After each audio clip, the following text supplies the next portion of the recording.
Welcome back to Pawpaw Sammy and Alley-Bug. Hey. Welcome back. Today we're going to be talking about May and what kind of things you can plant in May and the benefits of planting in May. Yeah, by now, in this part of the world, all danger of frost is gone. We're in zone 9A, 9B? 9A. Okay. I took a chance and put these in the ground early, and they're beautiful. What is it? Squash. That's a yellow squash. Now, see, clover puts nitrogen in the soil. So as long as it's just clover, I'll leave it alone until it gets so thick that I just start tearing it out and leave some. That keeps my soil replenished. About the clover, I know some people have been asking about companion planting. So would the clover count as a companion plant, or is that something different? I think, in my way of thinking, it's more like a cover crop, not a companion plant. To me, a companion plant would be like sticking, Like basil next to tomatoes? yeah, and the flowers. Marigolds? Yeah, in there. And the marigold roots pull the nematodes. It pulls it away from your tomatoes and your squash. And you'll attack the flower instead of the plants. Okay. So the clover benefits the soil, not the plant? Yes, it does. Now these over here, I put these in the ground last week. What are It's they? almost comical. Got a little bitty squash already trying to form. But I got tomatoes, peppers, 3 different kinds of peppers there, and squash. I'm gonna learn to quit building a fire around my plants. Look what I did to my blackberry bush. Oh no. Look at my look. Look at this blackberry right Go here. ahead. They're delicious. I've been eating them. You don't want that one? No, they are. Oh, I do. I have some blackberries at my house, Papa. My birds keep taking them before I can get to them. Yeah. Yeah. They What were you burning? Huh? What were you burning? I burned limbs and trees. I pruned that big tree, and I burned it. Oh, I okay. take those ashes and spread them out, throw them on my potatoes. Okay. Now, here again, my potatoes. I get these potato plants out of my worm bin. What happens is, I'm gonna peel potatoes, I throw them in the worm bin. They sprout. When they sprout, I stick them in the ground. Look at them. There's potatoes all down in here. That, and that. So you did do succession planting with your potatoes. You have some over there that are going to harvest first. Yeah. That's and then plant some more so that you have a longer time to harvest. I plant funny. Like my potatoes, like I said, they're in the worm bin. Every time I go mess with my worms, I find 4 or 5 potatoes sprouted, potato peelings. So I come over here, I fill that bin up with potatoes. So now I'm sticking potatoes here. I got some stuck against the Oh, that's succession planting for sure. So I'm all over the place. But what about people that do not have a worm bin? How do they do this? Buy potatoes, set them in a good dark place, and let them sprout. Chop them, put them in the ground. Or if you want to practice just succession planting in general, succession planting is just spreading out your seeds, planting a little more like every couple weeks, spread out your planting, and it increases your probability to have plants, to have crops grow. And a longer yield season too. Yes. Yeah, because they'll grow at different Right. times. Good eating. You don't mind? No, What do you have planted here? that's carrots right there. Those little bitty ones? No, they hadn't come out of the ground yet. Oh, okay. Your deep water. That's my deep water. If you notice, I throw stuff like that down in it. What is that? Compost, some Pine food straw. scraps. It's deep. It makes the plants go deep to get to the moisture. I water in those pipes.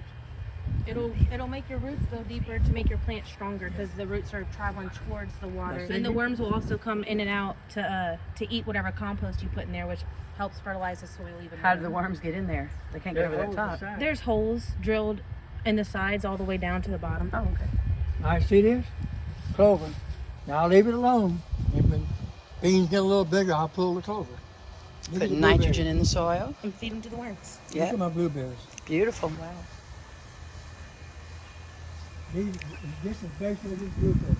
Now, look here. Cucumbers, Cucumbers. beans, also some Well, no, what's the big flowers? Sunflower seeds. Sunflower. Oh, really? Yeah, right there. All right, this is onions. Plus some wildflowers that just popped up. I left them alone. They're pretty. Pawpaw, come back right here for a second. This intercropping, this is the perfect example of intercropping, right? Yeah. Since the beans grow at a different speed, that gives one plant a chance to grow fully mature, and then you can harvest it. And then right as you're harvesting it, the other plant that's either growing slower or faster will come in, and then you can harvest that one. And it gives them both a chance to come in at different times. So you're using the same soil and the same pot for different crops. Yeah, Right. these grow so fast, I can run them out, run them down the fence. And your beans are the And slow the growers? beans will be right here, and these cucumbers will be in here. All right. You know, I don't really plant no more like I used to. I just throw beans here, potatoes over yonder, squash over there, you know, wherever the mood Succession strikes me. planting. Hold on, notice that your blueberries are coming in really, really well. There's so many. Do all like fruit bushes or fruit trees or just any fruit come in right after the last frost, like in May? No. The only thing I can think of would be Japanese plums. It's already buried out. They came out, buried out. They finished eating them yesterday. Now my blueberries, I got some that bloom early, some that produce early, some mid-year, and some produce late. Succession planting. Well, yeah, because when one bears out, the other bush kicks in. And there's another example of his deep watering worm towers, and there's an example of one of those holes they were speaking of. I hit them with vinegar, boy. I nailed them.